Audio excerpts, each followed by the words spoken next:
Good morning. तो आज हम लोग स्टार्ट करने वाले एक्सरसाइज 3.3। एक्सरसाइज 3.2 तक ही आपका ग्राफिक विधि था। अब 3.3, 3.4, 3.5 जो भी मिलेगा वहां पे आपको ग्राफ जैसी चीजों का इस्तेमाल नहीं करना होगा। केवल अब बीजगणितीय विधि से सॉल्व करेंगे, जिसमें आएगा वज्र गुणनखंड विधि, प्रतिस्थापन विधि और विलोपन विधि। तो सबसे पहले जो हमें विधि पढ़नी है वो प्रतिस्थापन विधि पढ़नी है। तो एक्सरसाइज 3.3 में जो भी सवाल आपको हल करने होंगे वो सभी आपको प्रतिस्थापन विधि से हल करने होंगे। तो चलिए देखते हैं। पहला सवाल जो कह रहा है वो कह रहा है निम्नलिखित रैखिक समीकरण युग्म को प्रतिस्थापन विधि से हल कीजिए। देखिए एग्जाम में जब भी आपको देगा तो विधि जरूर बोल देगा, ग्राफीय विधि, प्रतिस्थापन विधि, विलोपन विधि। तो आप एग्जाम में ध्यान देंगे कि आप किस विधि से हल कर रहे हैं। यहाँ पे आपको जो करना है वो प्रतिस्थापन विधि से हल करना है। तो चलिए पहले समीकरण को लिख लेते हैं। क्वेश्चन नंबर 1 का पहला जो दिया हुआ है आपको, पहला है x plus y is equal to 14 और x minus y is equal to 4।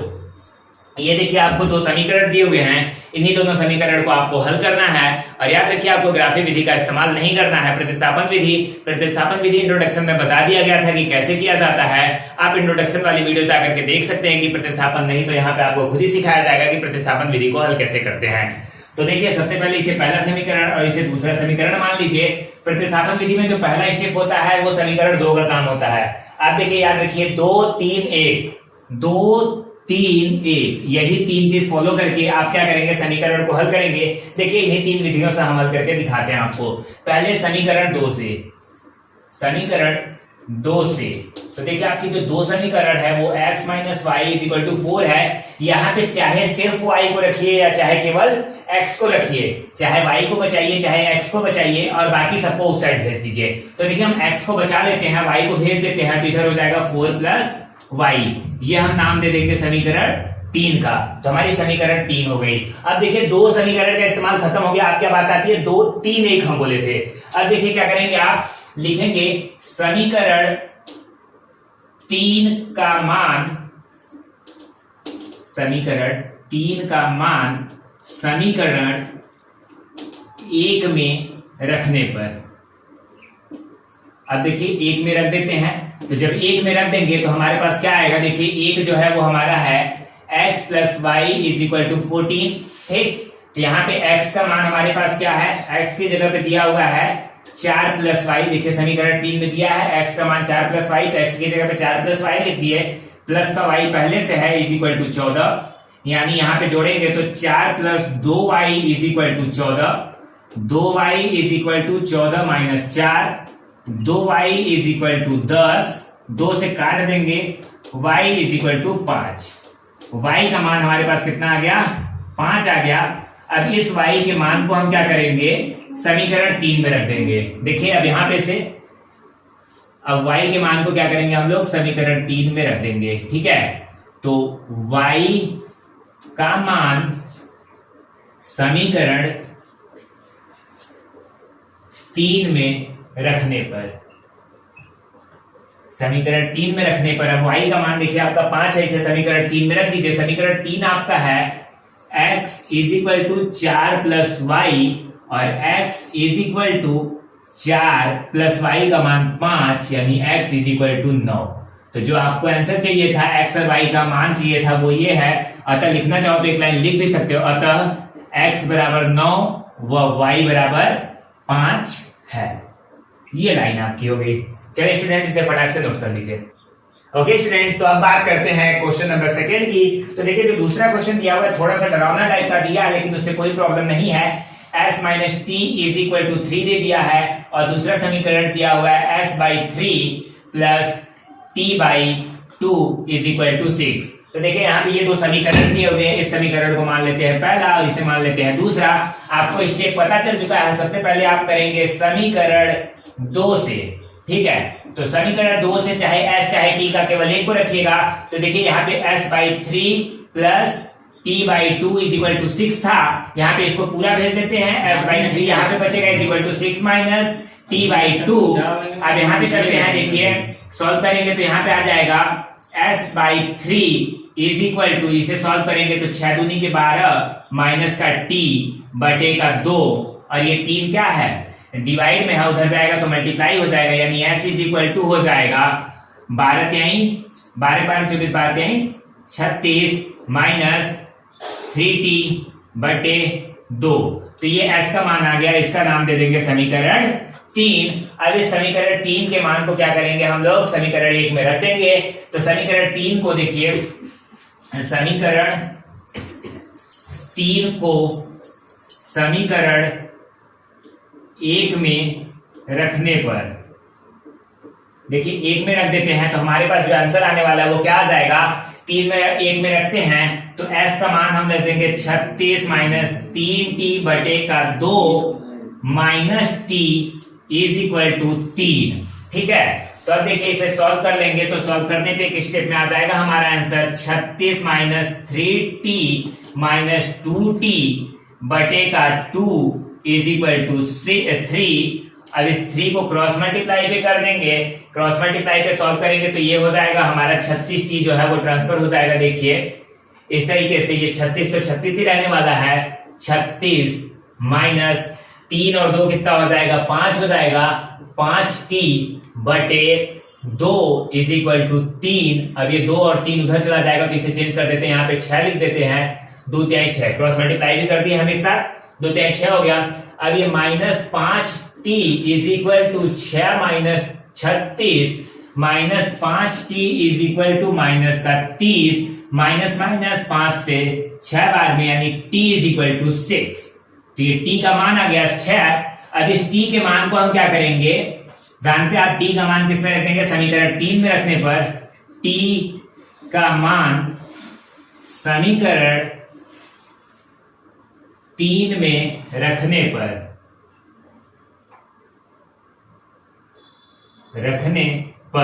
अब समीकरण 3 में रख देते हैं, समीकरण 3 ही नहीं आप 2 1 किसी में भी रख लीजिएगा, आंसर वही आने वाला है। तो 3 में रख देते हैं तो देखिए यहाँ पे s बराबर दिया हुआ है 36 माइनस 3 गुणे 6 बटे 2, s बराबर 36 माइनस 18 बटे 2। ठीक है, s बराबर 36 में से 18 चला जाएगा तो कितना बचेगा 18 बटे 2 9, s इक्वल टू कितना आ गया 9। तो ये रहा आपका आंसर, इसे नोट कर लीजिए। ओके स्टूडेंट्स, अब बात करेंगे क्वेश्चन नंबर तीसरे की। तो तीसरा अगर आप देखते हैं तो यहाँ पे जो इक्वेशन दिया हुआ है आपको तीसरा, वो तीसरा दिया हुआ है 3x minus y is equal to 3 और 9x minus 3y is equal to 9। ठीक है, तो देखिए आप इसको हल करेंगे, हल करने से आपको कोई भी फायदा नहीं होने वाला, क्योंकि ये जो है ये एक समांतर संगत के हैं, लेकिन संगत के साथ साथ ये जो है ये प्रतिच्छेद नहीं करेगी लाइन, एक ही ग्राफ बनेगा इसका, यानी एक ही लाइन बनेगी। वो क्यों, क्योंकि पहला और दूसरा समीकरण बराबर है। अगर समीकरण बराबर होंगे तो उसका हल हम क्या करते हैं, नहीं करते। यहाँ पे देखिए आपको पहले लिखना तो वही चीज है, समीकरण 2 से। अब समीकरण 2 से आप लिख दिए, समीकरण 2 है 9x minus 3y is equal to 9, ये समीकरण है आपका 3। अब अगर यहां से हम 3 क्या कर लेते हैं, 3 से भाग दे देते हैं, दोनों पक्षों में 3 से भाग देने पर, अब दोनों पक्षों में क्या कर दिए 3 से भाग दे दिए, तो ये देखिए 3 से भाग होगा, चाहे ऐसे भी लिख लीजिए 9x बटे 3 माइनस 3y बटे 3 इज इक्वल टू 9 बटे 3, 3 से 3 कैंसिल, 3 से 3 जो हमारे पास आंसर बचेगा वो बचेगा 3x minus y is equal to 3, जो कि समीकरण 1 और समीकरण 2 दोनों हो जाएगा। देखिए ये समीकरण 1 भी हमारा यही है, अतः आप लिख देना समीकरण, अब लिखिएगा पहले, अब समीकरण 1 बराबर समीकरण 2, अतः इसके अनेक हल हैं, अनेक हल हैं। अगर किसी भी चीज के अनेक हल होते हैं तो उसे हम समीकरण को सॉल्व नहीं करते हैं, तो ये यहीं पे कंप्लीट होता है, इसे नोट कर लीजिए।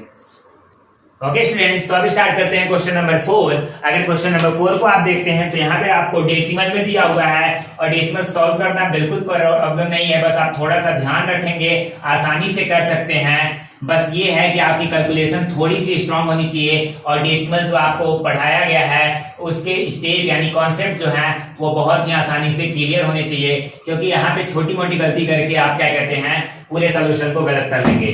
तो देखिए जो पहला समीकरण है वो ये है और दूसरा ये है, स्टेप वही आपको फॉलो करना है। लिखेंगे समीकरण 1 व 2 से, समीकरण 2 से, पहली बार में केवल समीकरण 2 से। तो देखिए समीकरण 2 है हमारा 0.4 x plus 0.5 y is equal to 2.3। 0.4 x को यहाँ पे रखिए, इज इक्वल टू कीजिए 2.3 करके माइनस कीजिए 0.5 y को। अब x इज इक्वल टू लिखिए तो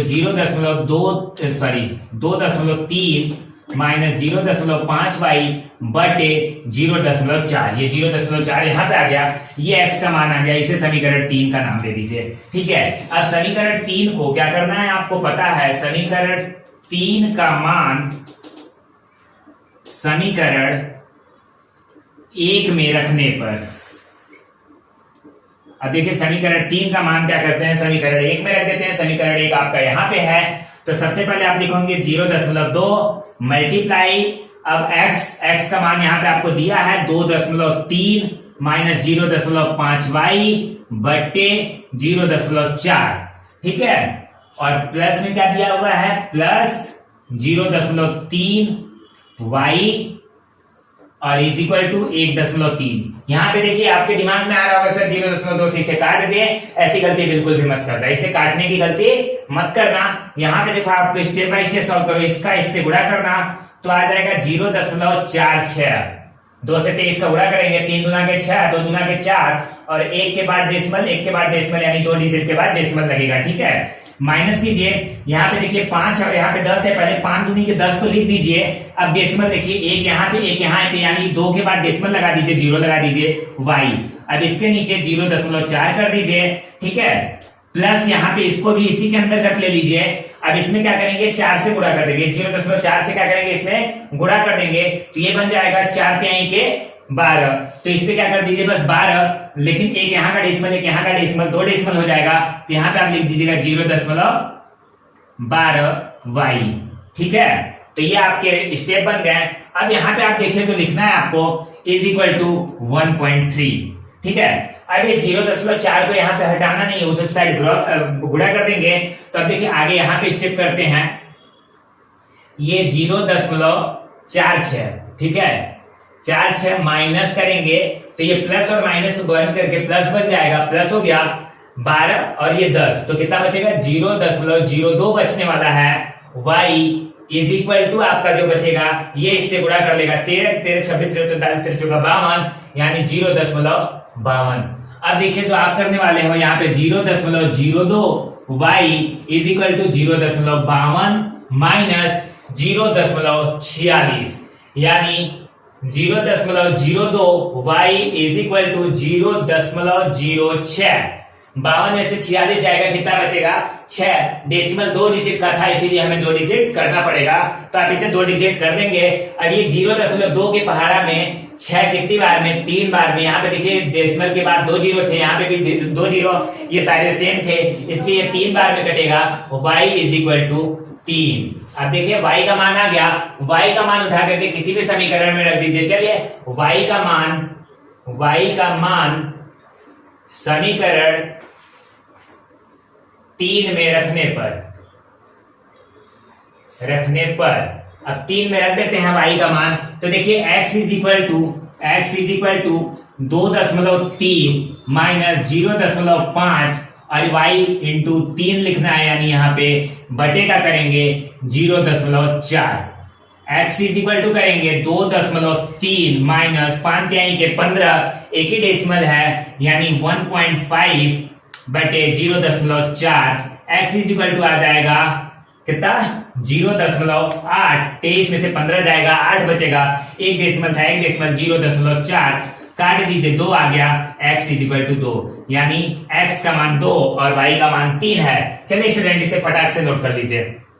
ओके स्टूडेंट्स, तो अब स्टार्ट करते हैं क्वेश्चन नंबर 5। अगर आप क्वेश्चन नंबर 5 की बात करते हैं तो क्वेश्चन नंबर 5 का जो क्वेश्चन है वो आपको करणी में लेकर के दिया हुआ है। आप जानते हैं कि एनसीईआरटी हर एक क्वेश्चन को बेसिकली देता है, तो ये करणी के हिसाब से दिया है। करणी का 2x प्लस करणी का 3y इज इक्वल टू 0 और यहाँ पे दिया हुआ करणी का 3x माइनस करणी का 8y इज इक्वल टू 0। ठीक है, तो अब देखिए इसको सॉल्व करेंगे। इसे समीकरण 1 मान लीजिए, इसे समीकरण 2 मान लीजिए। इसके बाद आप जब इसे सॉल्व करते हैं तो यहाँ पे देखिए समीकरण 2 से आपको मिल जाएगा कि करणी का 3x माइनस करणी का 8y इज इक्वल टू 0, करणी का 3x इज इक्वल टू करणी का 8y, x is equal to करणी का 8y बटे का 3। इसे समीकरण 3 का मान दे दिया जाएगा। अब लिखिएगा समीकरण 3 का मान, अब जो समीकरण 3 है इसका मान समीकरण 1 में रख देंगे। समीकरण 1 में रखने पर, अब देखिए इसका मान समीकरण 1 में रख देते हैं तो रखने पर आपको मिल जाएगा। यहां पे देखिए करणी का 2x, x की जगह पे आपको लिखना है करणी का 8y बटे का करणी का 3, ये करणी का 3 है यहाँ पे, ठीक है, प्लस करणी का 3y इज इक्वल टू 0। ध्यान दीजिएगा। अब इसके बाद क्या करेंगे, आप इसका गुणा कर देंगे तो इन दोनों का गुणा कितना हो जाएगा, करणी का 8 के 8, ये देखिए करणी का 2 गुणे करणी का 8 इज इक्वल टू करणी का 16, बाहर कर देंगे 4, यानी यहाँ पे इसको सॉल्व कर देंगे तो 4y बचेगा, प्लस करेंगे ये इससे गुणा कर देगा तो करणी का 3 और करणी का 3, करणी का 3 गुणे करणी का 3 इज इक्वल टू करणी का 9, बाहर कर देंगे तो 3, यानी 3y बटे करणी का 3 is equal to 0। Cross multiply कर देंगे तो ये दोनों जुड़ जाएंगे, 4 3 7y इज इक्वल टू 0, यानी y is equal to 0। y का मान कितना आ गया, 0। अब इस y के मान को क्या कहते हैं, समीकरण 3 में रख देंगे, आपका आंसर आ जाएगा। तो देखिए y का मान क्या करते हैं, y का मान समीकरण 3 में रखने पर अब देखिए रख देते हैं समीकरण 3 में, तो जो y का मान है वो क्या आ जाएगा, y का मान आने की बात करें तो यहाँ पे अब x का मान आएगा, x इज इक्वल टू करणी का 8 गुणे 0 बटे करणी का 3, यहाँ पे पहले y रख लीजिए, रखना है तो अब लिखिए x इज इक्वल टू करणी का 8 गुणे 0 बटे करणी का 3, x इज इक्वल टू 0 बटे करणी का 3, यानी x इज इक्वल टू 0। अतः आप कह सकते हैं कि x और अतः x व y का मान 0 है। ठीक है, तो ये आपका सॉल्यूशन हुआ। तो चलिए स्टूडेंट क्वेश्चन नंबर 5 को फटाक से नोट कर लीजिए। ओके स्टूडेंट्स, अब स्टार्ट करते हैं क्वेश्चन नंबर 6 का जो पहला समीकरण ये और दूसरा समीकरण ये। तो स्टेप बाय हम स्टार्ट करेंगे। अब तक आप एकदम आसानी से सीख चुके होंगे, आपको याद हो चुका होगा। पहले समीकरण 2 से स्टार्ट करते हैं। समीकरण 2 से स्टार्ट कर लिए, x बटे 3 प्लस को हटा दीजिए, उधर भेज दीजिए इसको, 13 बटे 6 माइनस y बटे 2, इस 3 को भी भेज दीजिए, डिवाइड में मल्टीप्लाई में जाएगा, x बटे 3 कर लीजिए इज इक्वल टू यहाँ पे 12 आ जाएगा। ठीक है, अब 12 से यहाँ पे करेंगे 6 दूनी के 12, 13 दूना के 26, 2 छक्का 12 माइनस का 6y। ठीक है, 3 से काट देंगे कितनी बार में, 3 चौके 12।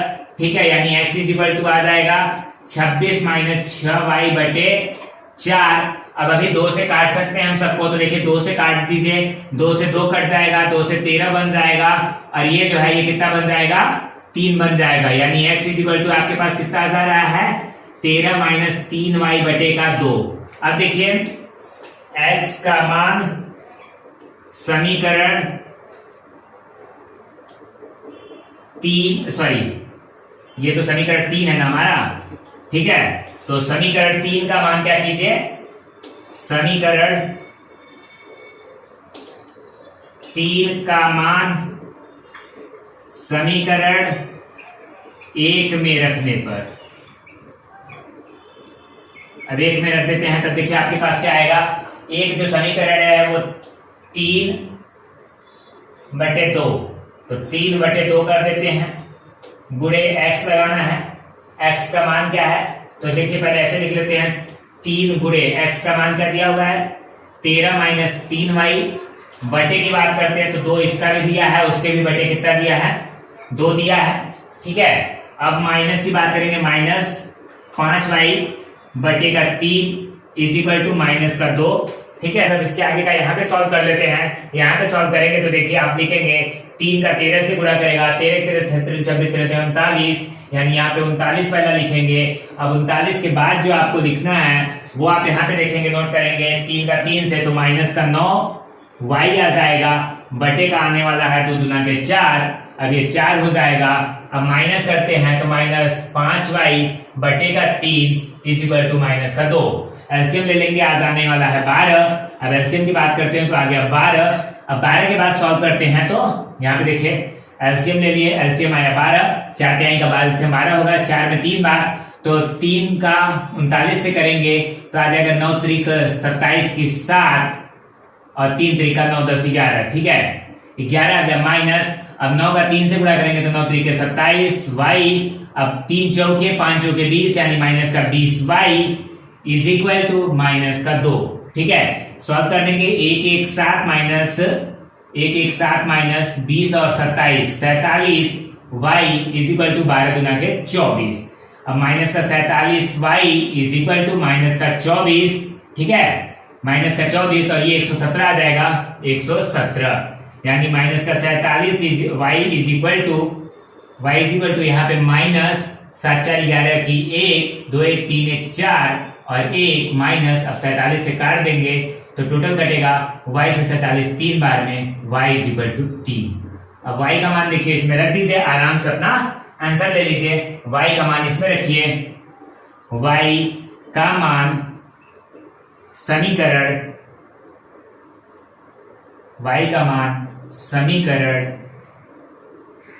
3 में रखने पर, y का मान समीकरण 3 में रख देते हैं तो देखिए x is equal to 13 minus 3 गुणे 3 बटे का 2, x is equal to 13 minus 9 बटे का 2, तो 13 में से 9 जाएगा तो 4 बटे 2 यानी x इज इक्वल टू 2। तो कह सकते हैं x का मान 2 और y का मान 3 आया स्टूडेंट्स। तो इसे फटाक से नोट कर लीजिए।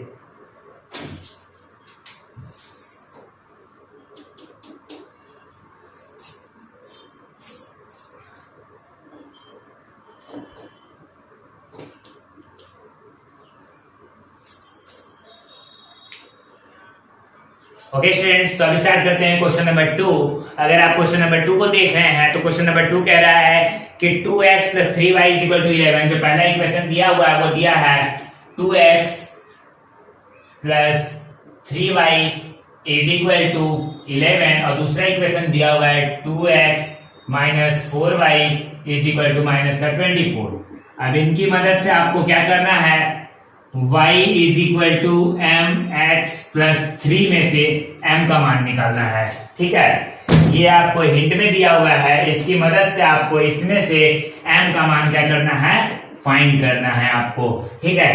तो m का मान फाइंड करने के लिए आपको y और x का मान पता होना चाहिए, ठीक है, पता होना चाहिए, ये भी पता होना चाहिए और ये भी पता होना चाहिए, तभी आप निकाल पाएंगे। तो आप जानते हैं 2 समीकरण से अभी तक हम निकालते चले आए हैं x और y का मान, उसी तरीके से आप x और y का मान निकाल लेंगे। तो चलिए सबसे पहले x और y का मान निकालते हैं। इसकी मदद से वही चीज स्टार्ट करना है, प्रतिस्थापन विधि स्टार्ट करनी है। तो देखिए प्रतिस्थापन विधि द्वारा, यानी समीकरण 2 से आपको समीकरण 2 से क्या मिल जाएगा, 2x माइनस 4y को लिखते हैं, डायरेक्ट इसे उस साइड भेज देते हैं, ठीक है, इज इक्वल टू माइनस का 24 माइनस 4y को प्लस 4y में तब्दील कर दिया जाएगा। अब x इज इक्वल टू करेंगे माइनस का 24 प्लस का 4y बाई 2 से कैंसिल आउट करेंगे 12 टाइम्स में और ये 2 टाइम्स में, यानी x इज इक्वल टू आ जाएगा माइनस का 12 प्लस का 2y। ये समीकरण 3 बन गया। अब क्या करेंगे, समीकरण 3 का मान समीकरण 1 में रखने पर, ठीक है, 1 में रख देते हैं, रखने पर आप देखिए 1 में रखने पर आपको क्या मिल जाएगा, समीकरण 1 में रखते हैं तो 2 इंटू यहाँ पे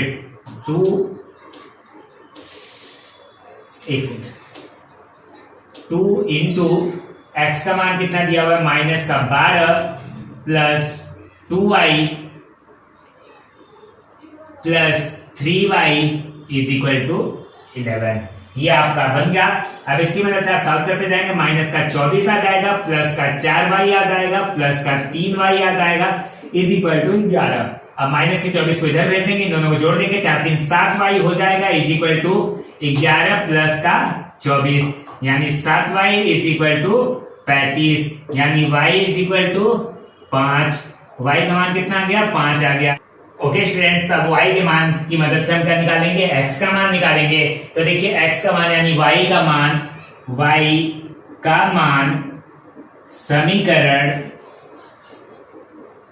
3 में रखने पर, अब देखिए समीकरण 3 में रख दीजिए। समीकरण 3 आपके पास ये है, x is equal to minus का 12 प्लस का 2 गुणे y का मान कितना आया है? 5, यानी x is equal to minus का 12 प्लस का 10, यानी x is equal to minus का 2। तो ये x का मान आ गया। अब आपके पास जो समीकरण मिली थी वो समीकरण क्या मिली थी? y is equal to mx plus 3। अब इससे हमें m का मान निकालना है। तो देखिए y का मान रख दीजिए 5, y का मान रख दिए 5 इज इक्वल टू m का मान कितना दिया हुआ नहीं पता, x का मान रख दीजिए -2 प्लस 3, यानी प्लस 3 को इधर बुला दीजिए, तो 5 minus 3 is equal to -2m, और इधर कर देंगे तो आ जाएगा 2 इज इक्वल टू -2m, 2 से 2 कैंसिल, माइनस को ट्रांसफर, यानी m इज इक्वल टू कितना आ जाएगा? -1, और यही है आपका आंसर। ओके स्टूडेंट्स, आप इसे नोट कर लीजिए। ओके, तो देखिए स्टूडेंट्स, ये आपका एक्सरसाइज 3.3 का क्वेश्चन नंबर 1 और 2 बता दिया गया। अब नेक्स्ट वीडियो में यानी पार्ट 2 में आपको बताया जाएगा क्वेश्चन नंबर 3। क्वेश्चन नंबर 3 को अलग इसलिए रखा गया है क्योंकि वहां पे हर एक क्वेश्चन को कोशिश करते हैं आपको बता दें, क्योंकि आपको कौन सा क्वेश्चन प्रॉब्लम होगा वो नहीं पता, और एनसीईआरटी जो क्वेश्चन दिए हुए प्रतिस्थापन विधि से करने के लिए वो सारे इंपॉर्टेंट है। इसलिए पार्ट 2 आप देखना नहीं भूलिएगा। पार्ट 2 देखने के लिए चैनल को सब्सक्राइब कर दीजिए, ताकि जैसे ही पार्ट 2 बने आपके पास उसकी नोटिफिकेशन आ जाए। और इस वीडियो को देखने के लिए थैंक यू। वीडियो को लाइक कीजिएगा और कमेंट करके जरूर बताइएगा कि वीडियो आपको कैसे लगी। धन्यवाद स्टूडेंट।